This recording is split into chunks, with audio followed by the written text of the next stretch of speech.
வணக்கம் நண்பர்களே. Mining and mineral sector பார்த்துட்டு இருக்கிறோம். அந்த வரிசையில் இன்னைக்கு அதானி என்டர்பிரைஸ் பார்த்துருவோம். இந்த ஸ்க்ரீனில் தெரிகிற எல்லா டீட்டெயிலும் விரிவாக பார்த்துருவோம். வாங்க வீடியோக்குள்ளே போவோம்.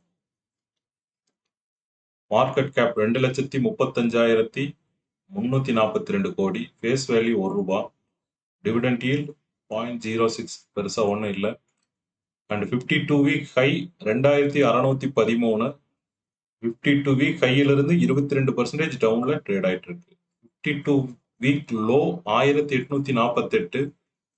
52 வீக் லோலிருந்து 11% அதிகமாக ட்ரேட் ஆகிட்டு இருக்கு. Annual volatility 67%, daily volatility 4% average. Earning yield 2%. Promoter holding pattern, promoter 74% holding வச்சிருக்காங்க. Pledge 1%. And foreign institutional investor 12% holding வச்சிருக்காங்க. டொமஸ்டிக் இன்ஸ்டிடியூஷனல் இன்வெஸ்டர் 7% ஹோல்டிங் வச்சிருக்காங்க. அண்ட் பப்ளிக் 8% ஹோல்டிங் வச்சிருக்காங்க. டாப் லைன் growth, சேல்ஸ் பொறுத்தளவுக்கு last 5 years average 18%, last 3 years 12%, and last 2 years -12%. Financial year 2023 1,27,540 கோடின்னு வந்த sales அடுத்த financial year 2024-25 கம்மியானதுனால நம்மளுக்கு average 2 years CAGR -12%ன்னு காட்டுது. அதே சமயம் ஃபினான்சியல் 24-25 கம்பேர் பண்ணும்போது 24 விட 25 2% அதிகமாக காட்டுது. ஓவராலாக பார்க்கும்போது டாப் லைனில் 18% 5 இயர்ஸ் சிஏஜிஆர் இருக்கு சேல்ஸ் growth. அடுத்து பாட்டம் லைன் பார்ப்போம். பாட்டம் லைனை பொறுத்தளவுக்கு 5 இயர்ஸ் சிஏஜிஆர் 37 இருக்கு, 3 இயர்ஸ் 68, அண்ட் லாஸ்ட் 2 இயர்ஸ் 16%. ஓவராலாக நல்ல ஒரு இம்ப்ரூவ்மெண்ட் பாட்டம் லைன் growthலையும் காட்டுறாங்க.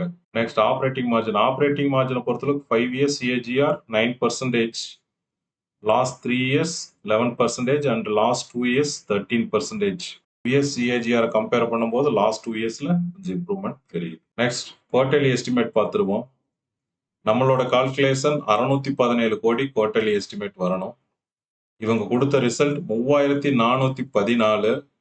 ஆக்சுவலாக ஒன் டைம் இன்கம் 3583 கொடுத்துருந்தாங்க. அதை லெஸ் பண்ணால் நம்மளுக்கு இங்கே வர்றது -169% தான் வருது. அதே மாதிரி Q3 ரிசல்ட் அவங்க கொடுத்தது 5727 கோடி. ஒன் டைம் இன்கம் 5632 கோடி. அதை கழிச்சது போக ஆக்சுவல் இன்கம், அதாவது பிஸ்னஸ் கோர் இன்கம் 95 crore தான். ஸோ நம்ம இதை வச்சு தான் நம்ம கால்குலேஷன் எடுத்துக்கிறோம். ஸோ நம்ம எஸ்டிமேட்டுக்கு கம்பேர் பண்ணும்போது Q2 அண்ட் Q3 ரெண்டுமே மீட் அவுட் பண்ணல. அதே Q2 Q3 கம்பேர் பண்ணும்போது மைனஸ்ல இருந்து பிளஸ் ஆனதுனால இங்க 278% அதிகமான மாதிரி காட்டுது. ஓவராலா நம்மளோட குவார்டர்லி எஸ்டிமேட்டை Q2வும் Q3வும் ஒன் டைம் இன்கம் லெஸ் பண்ணி பார்க்கும்போது மீட் அவுட் பண்ணல. அடுத்து ரிலேட்டிவ் வேல்யூவேஷன். ரிலேட்டிவ் வேல்யூவேஷனை பொறுத்தளவுக்கு அதானி என்டர்பிரைஸோட Vedanta, Coal India, Hindustan Zinc and Hindalco இந்த 4 கம்பெனியும் கம்பேரிசனுக்கு எடுத்திருக்கோம். மீடியன் பிஇ 16, இவங்களோட PE 17. Price to book median 7x, இவங்களது 5x. Debt to equity median 1, இவங்களது 1.8. கடன் கொஞ்சம் அதிகமாகவே இருக்குது. இண்டஸ்ட்ரி ஆவரேஜ் 1, இண்டஸ்ட்ரி ஆவரேஜ் விடவும் அதிகமாக கடன் இருக்கு. அடுத்தது எபிட்டா மார்ஜின் மீடியன் 32, இவங்களது 21 தான் இருக்கு. மீடியனை விட கம்மியான எபிட்டா மார்ஜின் வச்சிருக்காங்க. அடுத்தது நெட் ப்ராஃபிட் மார்ஜின் 16% மீடியன், இவங்களுக்கு வெறும் 4% தான் நெட் ப்ராஃபிட் மார்ஜின் இருக்கு. அடுத்தது ரிட்டர்ன் ஆன் ஈக்விட்டி 36% மீடியன், இவங்களுக்கு வெறும் 7% தான் ரிட்டர்ன் ஆன் ஈக்விட்டி இருக்கு. அடுத்தது return on capital employed median 38, இவங்களுக்கு 14 தான் இருக்கு. டிவிடெண்ட் ஈல்ட் மீடியன் 4, இவங்களுக்கு பெருசா டிவிடெண்ட் எதுவும் கொடுக்கல. அடுத்து ஆப்ரேட்டிங் மார்ஜின் மீடியன் 28%, இவங்களது 15% தான் இருக்கு. Current ratio median 0.71, same 0.71 maintain பண்றாங்க. அடுத்து இன்ட்ரெஸ்ட் கவரிங் ரேஷியோ மீடியன் 16, இவங்களது 2.75 தான் இருக்கு. அடுத்தது டெப் டு அசெட் மீடியன் 66%, இவங்களது 74% டெப்ட் டு அசெட் இருக்கு. அடுத்து ரிட்டர்ன் ஆன் அசெட் மீடியன் 12%, இவங்களுக்கு வெறும் 2% தான் ரிட்டர்ன் ஆன் அசெட் இருக்கு. Price to sales median 3x, இவங்க 2xல ட்ரேட் ஆயிட்டு இருக்கு. அண்ட் இபிஎஸ் growth மீடியன் 31, இங்க 86 இருக்கு. டெக்னிக்கல் அனலைஸ் பார்த்துருவோம். Last 1 year weekly chart. High 4064 ரூபா டிசம்பர் 2022ல வந்த ஹை. லோ 814 ரூபா மார்ச் 2021ல வந்த லோ. இப்போ ஸ்டாக் ட்ரேட் ஆயிட்டு இருக்கிறது லோவுக்கு ஒரு படிக்கு மேல நியர்பை ட்ரேட் ஆயிட்டு இருக்கு. இதே லாஸ்ட் 1 இயர் பார்த்துருவோம். லாஸ்ட் 1 இயரை பொறுத்தளவுக்கு ஹை 2613 செப்டம்பர் 2025ஓட ஹை அண்ட் லோ 1848 ஜனவரி 2026 இப்போ வந்த லோ. ஸ்டாக்கு நியர்பை லோ கிட்ட ட்ரேட் ஆயிட்டு இருக்கு. இண்டஸ்ட்ரி பிரைஸ் கம்பேரிசன் பார்த்துருவோம். Last 5 years price comparison.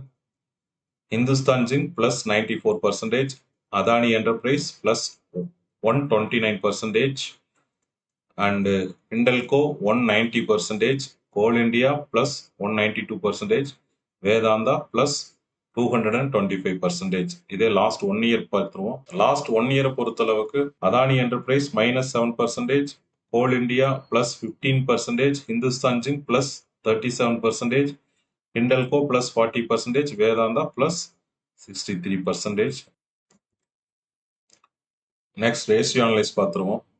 Ratio analyse பொறுத்தளவுக்கு EBITDA margin positive and price to book positive, மற்றது எல்லாமே நெகட்டிவ். இன்ட்ரெஸ்ட் கவரிங் ரேஷியோ தவிர மற்றது எல்லாமே நெகட்டிவா தான் ரேஷியோ அனலைஸ் பொறுத்தளவுக்கு காட்டுது. ஓவராலா ரேஷியோ அனலைஸ் பொறுத்தளவுக்கு அவுட் ஆஃப் 10 ஸ்கோருக்கு 2 ஸ்கோர் தான் வாங்கியிருக்குது. ஒன்று எபிட்டா மார்ஜின், இன்னொன்று price to book. Next 5 years price history பார்த்துருவோம். 5 இயர்ஸ் பிரைஸ் ஹிஸ்டரி பொறுத்தளவுக்கு ஹை 4038 ரூபா, லோ 844 ரூபா, ஆவரேஜ் 2441 ரூபா. ஆவரேஜ்லேருந்து கரண்ட் மார்க்கெட் ப்ரைஸை கம்பேர் பண்ண ஆவரேஜ் ப்ரைஸை விட கரண்ட் மார்க்கெட் ப்ரைஸ் 16% கம்மியாக ட்ரேட் ஆகிட்டு இருக்கு. நெக்ஸ்ட் ஐவி அண்ட் ஐஎம்பி பார்த்துருவோம். இன்ட்ரின்சிக் வேல்யூ 1060 ரூபா, இம்ப்ளைடு மார்க்கெட் ப்ரைஸ் 2510 ரூபா.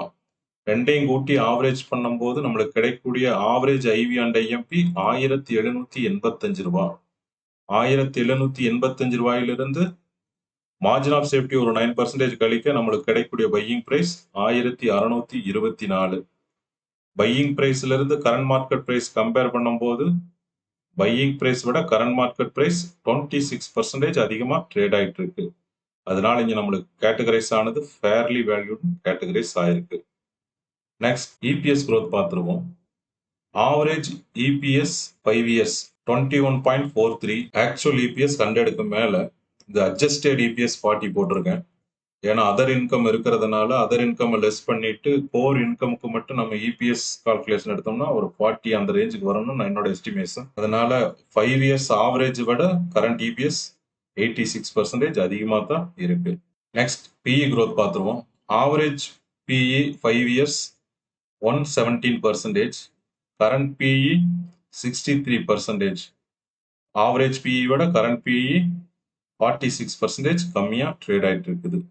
இண்டஸ்ட்ரி பிஇ கம்பேர் பண்ணும்போது industry PE 79, stock PE 63. Industry PE விட ஸ்டாக் பிஇ 19% கம்மியாக ட்ரேட் ஆகிட்டு இருக்கு. ஓகே, தேங்க்யூ ஃபார் வாட்சிங். உங்களுக்கு ஏதாவது சந்தேகம் இருந்தால் கமெண்ட்ல பதிவு பண்ணுங்க, நான் ரிப்ளை கொடுக்குறேன். உங்களுக்கு இந்த வீடியோ பிடிச்சதா லைக் பண்ணுங்க அண்ட் சப்ஸ்கிரைப் பண்ணுங்க. தேங்க்யூ ஃபார் வாட்சிங்.